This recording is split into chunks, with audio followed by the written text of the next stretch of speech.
তাহলে আজকে আমরা শুরু করব thermal radiation. Thermal conduction, thermal conductivity এগুলো হয়েছে। আমরা জানি যে হিট ট্রান্সফারের তিনটে প্রসেস আছে। প্রথম প্রসেসটা হলো হিট কন্ডাকশন, সেকেন্ডটা কনভেকশন, আর থার্ডটা রেডিয়েশন। কন্ডাকশন কি? কন্ডাকশন হচ্ছে একটা সলিড মেটেরিয়ালের একটা এন্ডকে যদি আমি গরম করি তাহলে সেই হিটটা ওয়ান এন্ড থেকে অ্যানাদার এন্ডে ট্রাভেল করবে। কিভাবে ট্রাভেল করবে? ওর ভেতরে যে মলিকুলসগুলো আছে, যে পার্টিকেলসগুলো আছে, সেইগুলোর কিন্তু পজিশনের কোনো চেঞ্জ হবে না, শুধু হিটটা কন্ডাক্ট করবে একটা এন্ড থেকে অন্য এন্ডে। কীভাবে? সেখানে কি হচ্ছিল না, হিট দিলে ওই যে মলিকুলসগুলো ছিল সেই মলিকুলসগুলো ভাইব্রেট করছিল। সেই ভাইব্রেশনটা জন্য যে এনার্জিটা ট্রান্সফার হচ্ছে একটা মলিকুলস থেকে অন্য মলিকুলসে, সেই এনার্জির মাধ্যমে হিটটা ট্রান্সফার হচ্ছিল। কনভেকশনের সময় কি হচ্ছিল? কনভেকশনের সময় যেমন জল যখন গরম করি তখন জলের নিচের দিকের যে মলিকুলসগুলো থাকে সেগুলো গরম হওয়ার ফলে হালকা হয়ে যায়, আর হালকা হলেই সেটা ওপরের দিকে উঠে যায়, ওর ডেনসিটি কমে যায়, ফলে ওপরের দিকে উঠে যায়।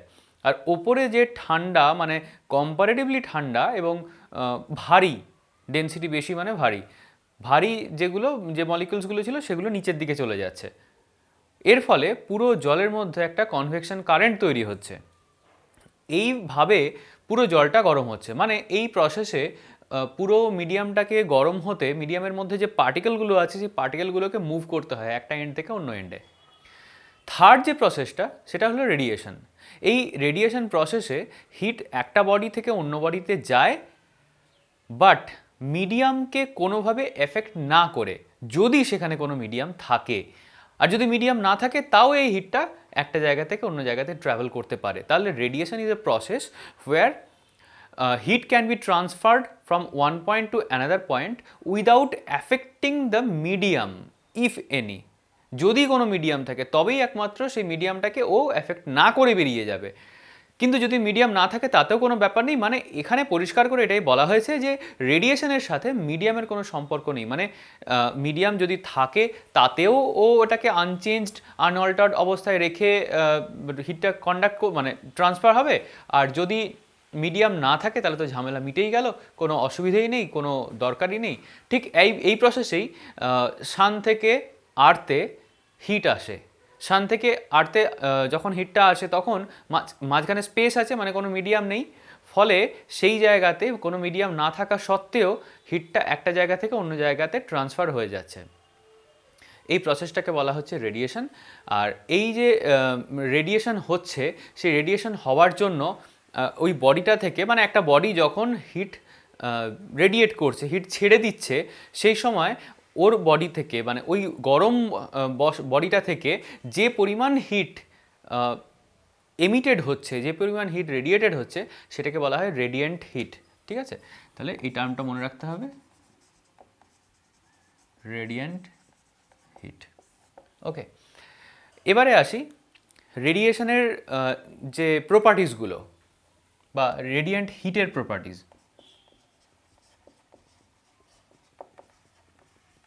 প্রপার্টিজ অফ রেডিয়েন্ট হিট কী কী প্রপার্টিজ হবে একটু আগেই বলেছি। যে ফার্স্ট প্রপার্টিজ আমি লিখতে পারি, রেডিয়েন্ট হিটের নো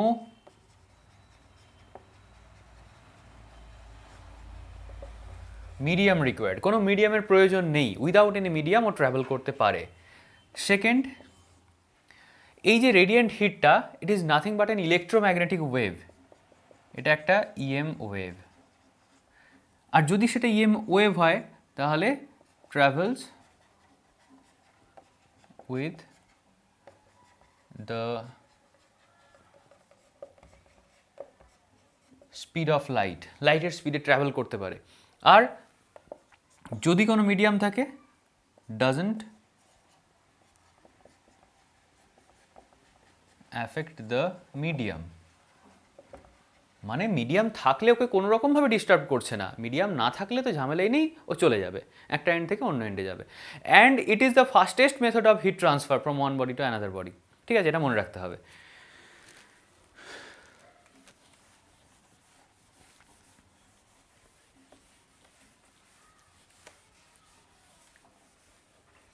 এবার দুটো ডেফিনেশন আমাদেরকে পড়তে হবে। একটা হচ্ছে এমিসিভ পাওয়ার। এমিসিভ পাওয়ার কাকে বলে? এমিসিভ পাওয়ার হচ্ছে যখন কোনো বডির থেকে হিট এমিশন হচ্ছে, পার ইউনিট এরিয়া থেকে ইউনিট টাইমে মানে 1 সেকেন্ডে ঠিক যতটা পরিমাণ হিট এমিটেড হচ্ছে সেই এমিশনটাকেই বলা হচ্ছে, সেই পরিমাণ হিটকে বলা হচ্ছে ওই যে সারফেসটা নিচ্ছি সেই সারফেসটার এমিসিভ পাওয়ার। প্রত্যেকটা সারফেসের কিন্তু এমিসিভ পাওয়ার ডিফারেন্ট হয়। তার মানে emissive power of a particular surface can be defined as the amount of heat emitted per unit surface area বা unit cross sectional area per unit time. ঠিক আছে, তো এই এমিসিভ পাওয়ারের ইউনিট কি হবে? Joule per metre square per second. Emissive পাওয়ারের unit হলো joule per metre square per second. Next ডেফিনেশনে আসি এটারই, spectral emissive power.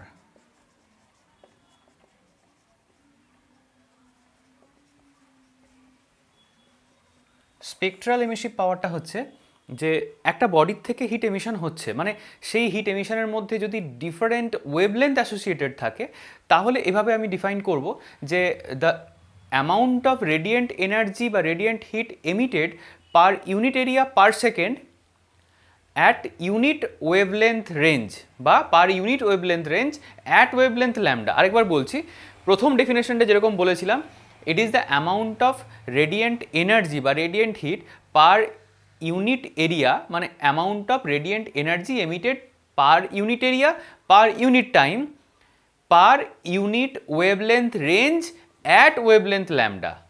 At wavelength lambda মানে ল্যামডা থেকে আমি শুরু করছি, সেটাকে বলা হচ্ছে স্পেকট্রাল এমিসিভ পাওয়ার।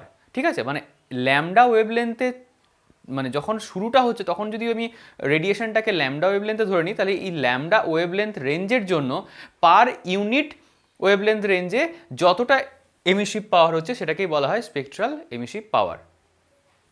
তো এর ইউনিট কি হবে?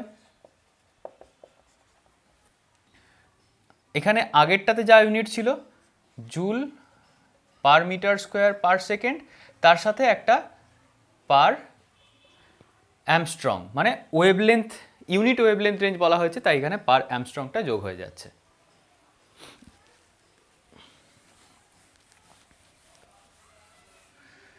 নেক্সট আসছি অ্যাবজর্পটিভ পাওয়ার।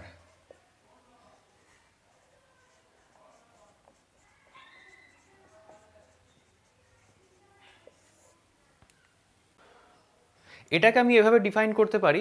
আচ্ছা, আগে বলে রাখি, কোনো সারফেসের ওপরে, একটা পার্টিকুলার সারফেসের ওপরে এনার্জি রেডিয়েট মানে ইনসিডেন্ট করছে, এনার্জি ইনসিডেন্ট করার পর একটা পার্টিকুলার টাইম ধরে ইনসিডেন্ট করলো। আমি ধরলাম বাইরে একটা আমি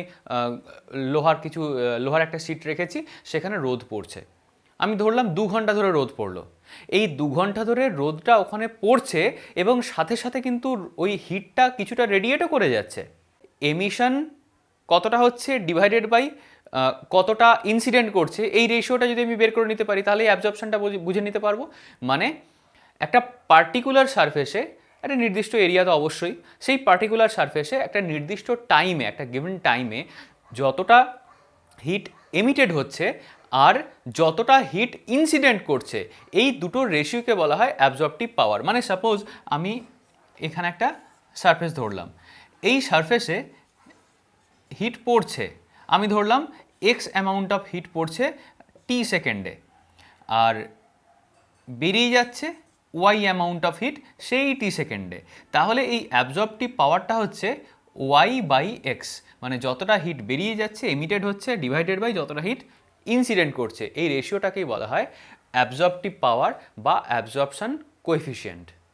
আর আরেকটা কথা, যেহেতু এটা একটা রেশিও বোঝাচ্ছে, সেম মানে কোয়ান্টিটির রেশিও, তাই এর কোনো ইউনিট নেই। আর একইভাবে আমি যদি স্পেকট্রাল অ্যাবজর্পটিভ পাওয়ার বের করি,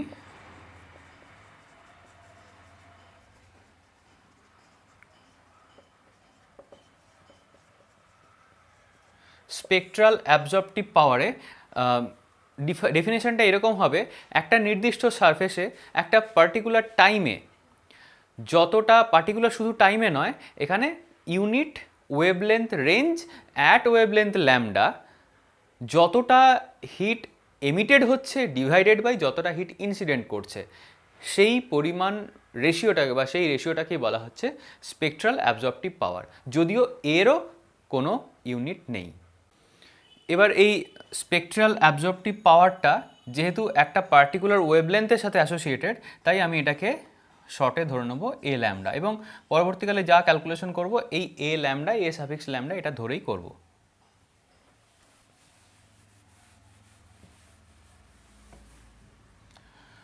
এবার আসি পারফেক্টলি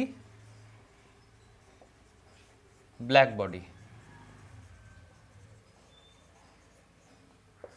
পারফেক্টলি ব্ল্যাক বডি আমি ধরলাম একটা সারফেসের ওপরে যে পরিমাণ হিট ইনসিডেন্ট করছে ওই সারফেসটা যদি সমস্ত হিটকে কমপ্লিটলি অ্যাবজর্ব করে নেয়, তখন সেই সারফেসটাকে বলা হবে পারফেক্টলি ব্ল্যাক বডি, যেখানে এই পারফেক্টলি ব্ল্যাক বডির এ ল্যামডা মানে স্পেকট্রাল অ্যাবজর্পটিভ পাওয়ারের ভ্যালুটা অলওয়েজ 1 হয়। মানে একটা সারফেসের উপর যে পরিমাণ এনার্জি ইনসিডেন্ট করছে, যে পরিমাণ হিট ইনসিডেন্ট করছে, পুরোটাকে ও অ্যাবজর্ব করে নিচ্ছে, কোনো কিছুই বেরোতে পারছে না, সেটাকে বলা হয় পারফেক্টলি ব্ল্যাক বডি। এমনিতে আমরা ল্যাম্প ব্ল্যাক বা প্ল্যাটিনাম ব্ল্যাক এগুলোকে, মানে ভূষাকালি যেটাকে বলা হয় ল্যাম্প ব্ল্যাক, সেগুলোকে পারফেক্টলি ব্ল্যাক বডি হিসেবে কিছুটা কনসিডার করতে পারি। আমরা একটা ব্ল্যাক বডির কনসেপ্ট বরং ড্র করি, মানে একটা প্র্যাকটিক্যাল ব্ল্যাক বডি কীরকম হয় সেটা আমরা থিওরিটিক্যালি একটু বোঝার চেষ্টা করি।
এইটা একটা পারফেক্টলি ব্ল্যাক বডির কনসেপ্ট, যেখানে এটা একটা স্ফেরিক্যাল সেল যার ওয়ালটা ইনসুলেটেড ওয়াল, বা কোনোভাবে থার্মালি ইনসুলেটেড, কোনোভাবে হিট ট্রান্সফার হবে না।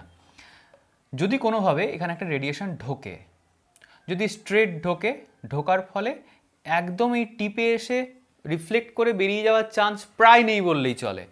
যদি ও একটুও বেঁকে এসে পড়ে, এখানে এসে পড়লো, পড়ার পরে এখান থেকে এদিকে রিফ্লেক্ট হবে, এখান থেকে এদিকে যাবে, এখান থেকে যাবে এই দিকে, এখান থেকে আবার এখানে আসবে, এখান থেকে এদিকে যাবে, এখান থেকে এদিকে যাবে, এই রকম জিনিসটা চলতেই থাকবে। মানে এই যে রেডিয়েশনটা পড়লো সেটা কখনোই আর বেরোতে পারবে না, মানে এটা ট্র্যাপড হয়ে যাবে। তার মানে কি, যাই রেডিয়েশন পড়ুক না কেন সেটা পুরোটাই ভেতরে ট্র্যাপড হয়ে যাচ্ছে এবং পুরোটা অ্যাবজর্ব হয়ে যাচ্ছে বলে আমি ধরে নিতে পারি। তো এই কনসেপ্টটা হচ্ছে একটা ব্ল্যাক বডির concept theoretically.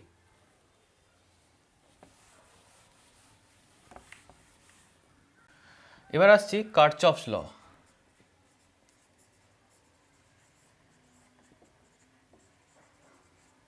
কারচফস law of heat radiation বলছে যে একটা সারফেসের, একটা পার্টিকুলার বডির যদি স্পেকট্রাল এমিসিভ পাওয়ার আর স্পেকট্রাল অ্যাবজর্পটিভ পাওয়ার বের করা যায়, তাহলে এই এদের ভ্যালুটা মোটামুটি, মানে এদের চেঞ্জটা সবসময় সেম হবে। মানে একটা সারফেসের স্পেকট্রাল এমিসিভ পাওয়ার আর স্পেকট্রাল অ্যাবজর্পটিভ পাওয়ারের রেশিও সবসময় কনস্ট্যান্ট হবে।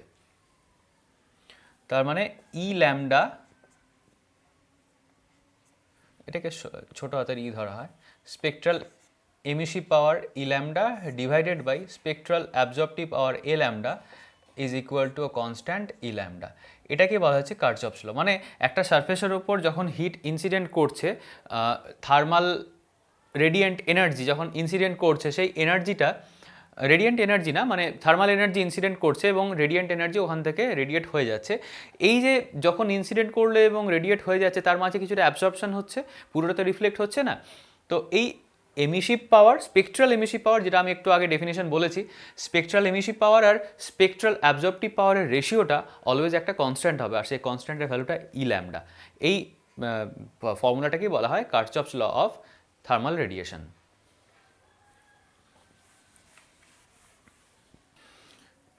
এবার এই হিট রেডিয়েশনের কিছু প্র্যাকটিক্যাল এক্সাম্পল আমরা দেখব। আমরা দেখেছি যে অনেক সময় অনেক রাস্তার ধারে যে দোকানগুলোতে রুটি তরকারি বা অন্যান্য জিনিস বিক্রি হয়, সেখানে যে হাঁড়ি বা কড়াইগুলোতে রান্না করা হয় তার তলাটা কালো এবং রাফ করা থাকে। তার কারণ হচ্ছে কালো মানে ও সব কিছুকে অ্যাবজর্ব করতে পারে, আর রাফ মানে ওখানে অবশ্যই মানে সমস্ত হিট এনার্জিগুলো ওখানে ট্র্যাপড হয়ে মানে মাল্টিপল রিফ্লেকশন হয়ে ওখানে ট্র্যাপড হয়ে যাওয়ার চেষ্টা করবে, ফলে কি খুব তাড়াতাড়ি কড়াইটা গরম হয়ে যাবে। উল্টো দিকে টি পটগুলো, চীনামাটির যে টি পটগুলো থাকে, সেই টি পটগুলো বাইরেটা খুব পলিশড থাকে, হোয়াইট কালার থাকে। তার কারণ হচ্ছে বাইরের থেকে কোনো হিট ওখানে যদি পড়ে সেটা রিফ্লেক্ট হয়ে বেরিয়ে যেমন যাবে, তেমনি ও ভেতরকার হিটকেও বাইরে বেরোতে দেবে না। এইটাই হচ্ছে রিজন, তাই পলিশ করা হয়। আমরা দেখেছি ডেজার্টে যদি যাই, ডেজার্টে দিনের বেলাটা খুব গরম হয়, রাত্রিবেলা খুব ঠান্ডা হয়। দিনের বেলায় ও একটা গুড অ্যাবজর্বার অফ হিট, তাই ও হিটটাকে অ্যাবজর্ব করে নিচ্ছে সানলাইট থেকে, এবং যে ভালো অ্যাবজর্বার সে রিফ্লেক্টও মানে রেডিয়েটও খুব ভালো করতে পারবে। এর ফলে কি তাড়াতাড়ি হিটটা রেডিয়েট করে দিচ্ছে এবং রাত্রিবেলাটা খুব ঠান্ডা হচ্ছে। অন্য একটা এক্সাম্পল দিলে আরও ভালো বোঝা যাবে। শীতকালে জেনারেলি আমরা একটু বেশি খেতে পারি, মানে আমাদের খিদে বেশি পায়, খেতে ভালো লাগে। তার কারণ হচ্ছে অ্যাটমসফিয়ারের টেম্পারেচার কম, বাট আমাদের বডি টেম্পারেচারটা বেশি। এবার আমরা জানি হট বডি থেকে কোল্ড বডিতে হিট ট্রান্সফার হয়, এটা সবসময় ঠিক। তো এই হট বডি থেকে যখন হিট ট্রান্সফার হয়ে যাচ্ছে, মানে আমাদের বডি থেকে এনভায়রনমেন্টের মধ্যে হিটটা বেরিয়ে যাচ্ছে, ফলে আমাদের এনার্জি লস হচ্ছে। সেই এনার্জিটাকে আমরা গেন করার জন্য আমরা খাওয়ার পরিমাণটা বাড়িয়ে দিই। তাই বলা হয় ইন উইন্টার অ্যাপেটাইটস আর ইনক্রিজড, খাওয়াটা বেড়ে যায়। তো এই সব রিজনগুলো হলো থার্মাল রেডিয়েশনের প্র্যাকটিক্যাল এক্সাম্পল। স্টিফানস ল বলছে যে একটা ব্ল্যাক বডি থেকে যে রেডিয়েন্ট এনার্জিটা বেরোচ্ছে, সেই রেডিয়েন্ট এনার্জি মানে পার ইউনিট এরিয়া আর পার ইউনিট টাইমে যে রেডিয়েন্ট এনার্জি এমিট হচ্ছে, সেই রেডিয়েন্ট এনার্জিটা ওই ব্ল্যাক বডিটার অ্যাবসোলিউট স্কেল টেম্পারেচারের 4th পাওয়ারের সাথে প্রপোর্শনাল। মানে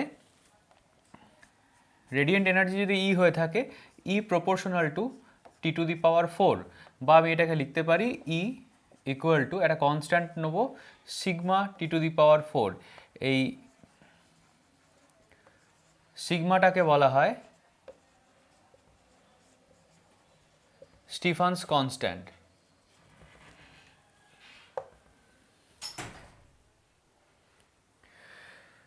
সিগমার ইউনিট কি হবে? সিগমার ইউনিট হবে নর্মালি আমরা যেটা দেখেছিলাম joule per metre square per second, তার সাথে কেলভিন টু দি পাওয়ার -4, মানে এই টি টু দি পাওয়ার 4 জন্য এই জিনিসটা আসছে। তো এটা হলো স্টিফানস কনস্ট্যান্টের ইউনিট। এবার আরেকটা কথা এখানে বলার দরকার। সাপোজ একটা ব্ল্যাক বডি এইরকমভাবে আছে। সাপোজ এটা একটা ব্ল্যাক বডি আর এর চারপাশে এর একটা সারাউন্ডিং আছে। এই ব্ল্যাক বডিটা ই এনার্জি রেডিয়েট করছে, আর এর পাশে যে এই সারাউন্ডিংটা আছে মানে এইটা হচ্ছে ওর সারাউন্ডিং। এই সারাউন্ডিংটাও তো হিট রেডিয়েট করছে, ও বাইরের দিকেও করছে ভেতরের দিকেও করছে। সাপোজ ভেতর দিকে যে হিটটা রেডিয়েট করছে সেটা ই ড্যাশড, তাহলে এবং এদের দুজনের টেম্পারেচার ডিফারেন্স যদি টি আর টি ড্যাশড হয়ে থাকে, তাহলে আমি বলতে পারি যে net energy, net radiant energy emitted per unit area per second, সেটা আমরা কিভাবে হিসেব করব? সেটা আমরা হিসেব করব এইভাবে। আমরা দেখেছি যে E proportional to T to the power 4 আর ই ড্যাশ প্রপোর্শনাল টু হবে T dash to the power 4। Therefore E minus E dash মানে নেট, এটা হচ্ছে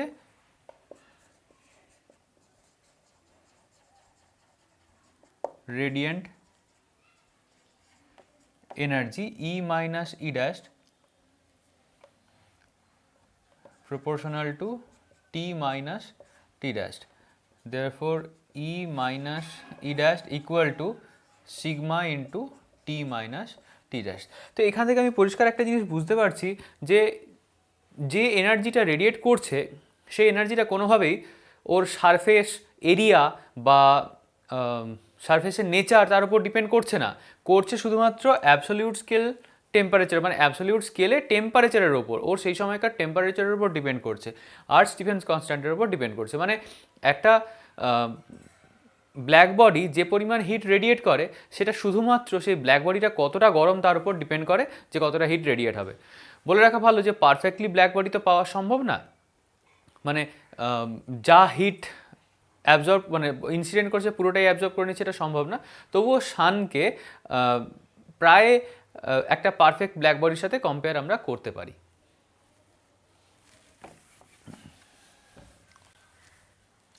নেক্সট আসছি Newton's law of cooling.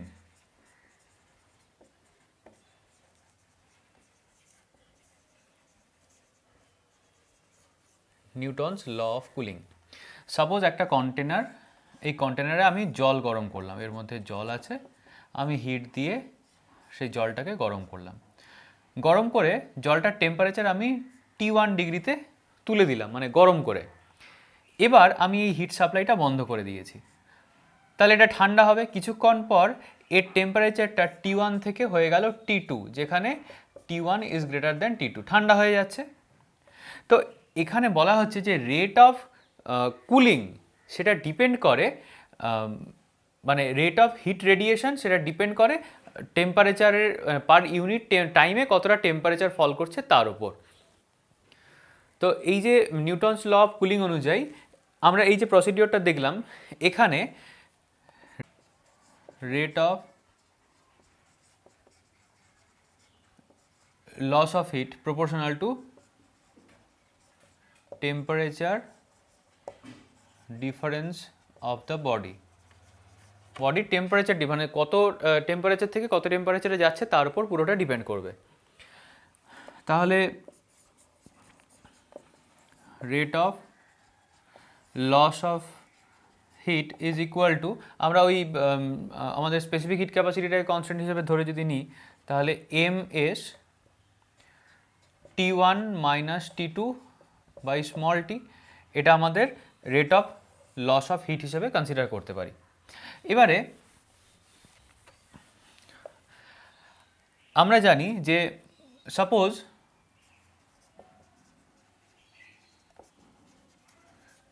Room temperature equal to T0, তাহলে T0 থেকে ওই hot বডিটার temperature যত বেশি হবে তত রেট অফ কুলিংটা বাড়বে। তার মানে যদি আমি এই পুরোটাকে মানে T1 আর T2 দুটো তো টেম্পারেচার আলাদা আলাদা, তো এদের অ্যাভারেজ টেম্পারেচার আমি ধরে নিচ্ছি, average temperature equal to T1 plus T2 by 2 equal to T, আমি T ধরে নিচ্ছি এটাকে।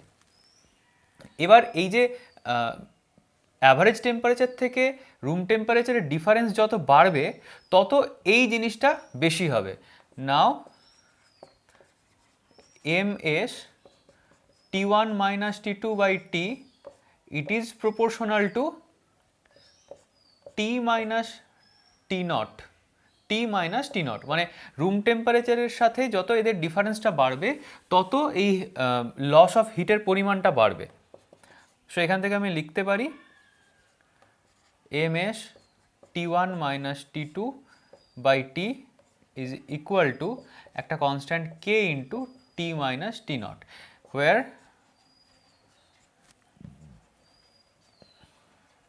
K is a constant called cooling constant. এটা যে বডিটা কুল হচ্ছে তার উপর ডিপেন্ড করে।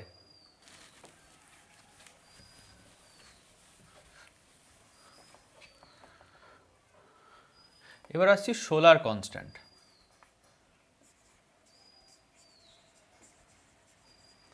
সোলার কনস্ট্যান্টকে আমরা এভাবে ডিফাইন করতে পারি যে সান থেকে হিট তো আসছে, সেটা আর্থের উপর এসে পড়ছে, আর্থের পার ইউনিট সারফেস এরিয়াতে ইউনিট টাইমে পারপেন্ডিকুলারলি সানের রেডিয়েন্ট হিটটা যেভাবে পড়ে অ্যাবজর্ব হচ্ছে সেই পরিমাণটাকে, যে পরিমাণ হিট অ্যাবজর্ব হচ্ছে সেটাকে বলা হয় সোলার কনস্ট্যান্ট। সানকে আমরা একটু আগেই বলেছি, সানকে আমরা ব্ল্যাক বডি হিসেবে কনসিডার করতে পারি। তাই স্টিফেন্স ল থেকে ওর সান থেকে emitted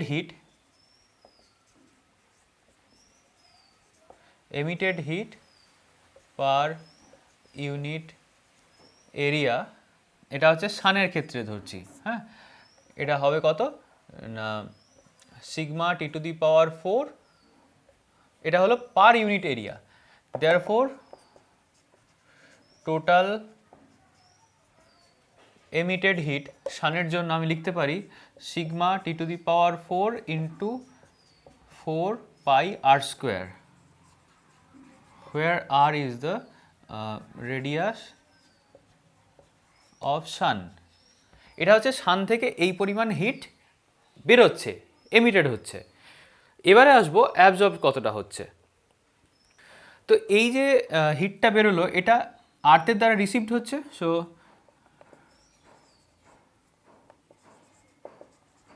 received energy by earth per unit area equal to এই অ্যামাউন্ট অফ এনার্জি তো ইনসিডেন্ট হলো, মানে sigma T to the power 4 into 4 pi R square, এটা ইনসিডেন্ট হলো। পার ইউনিট এরিয়া মানে এই পরিমাণ হিটই অ্যাভেলেবেল আর্থের কাছে, বাট আর্থের পার ইউনিট এরিয়া কতটা রিসিভ করবে ডিভাইডেড বাই আর্থের যে area 4 pi capital R square, where capital R is the radius of earth. তাহলে এই ভ্যালুটা আমরা এভাবে লিখতে পারি, it is equal to sigma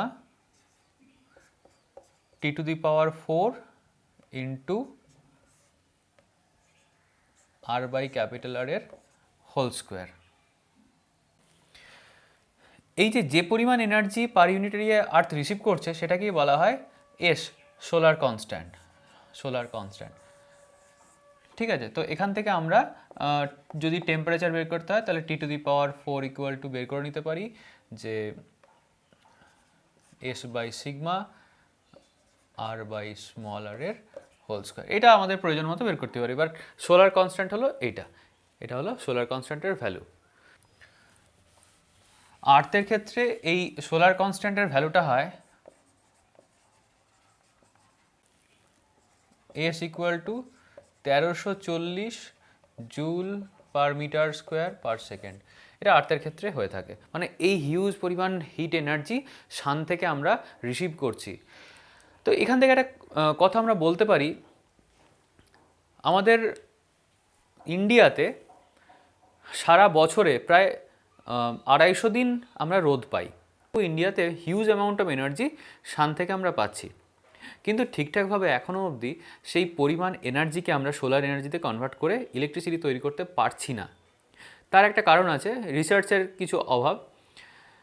solar cell তো তৈরি হয়ে গেছে, কিন্তু সেই সোলার সেল থেকে এনার্জিটাকে স্টোর করে রাখার জন্য যে ব্যাটারি, সেই ব্যাটারি এখনও অনেক বেশি কস্টলি, অনেক বেশি খরচ হয় সেগুলো কিনতে, তার মেনটেন্যান্স কস্ট আছে। সেই কারণে এখনও সাধারণ মানুষের মধ্যে সেই ইন্টারেস্টটা গ্রো করা সম্ভব হচ্ছে না। অনেক উন্নত দেশে ওরা করছে কি, ব্যাটারির বদলে ওরা সুপার ক্যাপাসিটার তৈরি করছে। সুপার ক্যাপাসিটার কি? সুপার ক্যাপাসিটার হচ্ছে আমরা নর্মাল যে ক্যাপাসিটার পড়েছিলাম সেই ক্যাপাসিটারে কোনো চার্জ স্টোর করে যদি রেখে দিই, কিছুদিন পর দেখবো সেটা লিক করে গেছে, লিকেজ হয়। বাট সুপার ক্যাপাসিটার এমনই একটা ক্যাপাসিটার যেখানে চার্জ লিকেজ হয় না, মানে আমি যে চার্জটা দিচ্ছি সেই চার্জটাই রয়ে যাবে। তেমন যদি আমি সুপার ক্যাপাসিটার এখানে স্টোর করতে পারি তাহলে অনেক ছোট জায়গায় ব্যাটারির থেকে অনেক উন্নত মানের ও সার্ভিস দিতে পারে, মানে অনেক বেশি চার্জ স্টোর করে রাখতে পারতো, অনেক কম খরচে সেটা তৈরি হতে পারতো। এমনিতে তো ব্যাটারি কিনতে একটা খরচ হয়, তারপর একটা নির্দিষ্ট সময় পর সেই ব্যাটারিটা চেঞ্জ করে ফেলতে হয়, ফলে আমাদের ওই ব্যাটারির পেছনে একটা অনেকটা খরচ হয়ে যায় বলে আমরা ইন্টারেস্ট দেখাচ্ছি না। কিন্তু যদি আমাদের দেশে এই ধরনের সুপার ক্যাপাসিটার তৈরি হতো তাহলে সোলার এনার্জি অনেক বেশি পপুলার হতো এবং নিজের বাড়ির ছাদে সোলার প্যানেল লাগিয়ে আমরা নিজেদের ইলেকট্রিসিটি নিজেরাই তৈরি করে ইউজ করতে পারতাম। এই পরিমাণ সোলার এনার্জি যদি পড়ে এক বেলাতে, এক সেকেন্ডে 1 মিটার স্কোয়ার এরিয়ার মধ্যে, তাহলে আমাদের ইন্ডিয়ার পুরো এরিয়াটা ধরে কত এনার্জি আমাদের ইন্ডিয়ার ওপর পড়ছে সেটা আমরা ইজিলি ক্যালকুলেট করে নিতে পারি, এবং সেই এনার্জি যদি কাজে লাগাতে পারি তাহলে ভবিষ্যতে কয়লার উপর আমাদের ডিপেন্ডেন্সি অনেকটাই কমে যাবে। আজকের চ্যাপ্টার এখানেই থাক, পরের দিন আমরা সিম্পল হারমোনিক অসিলেশন স্টার্ট করব।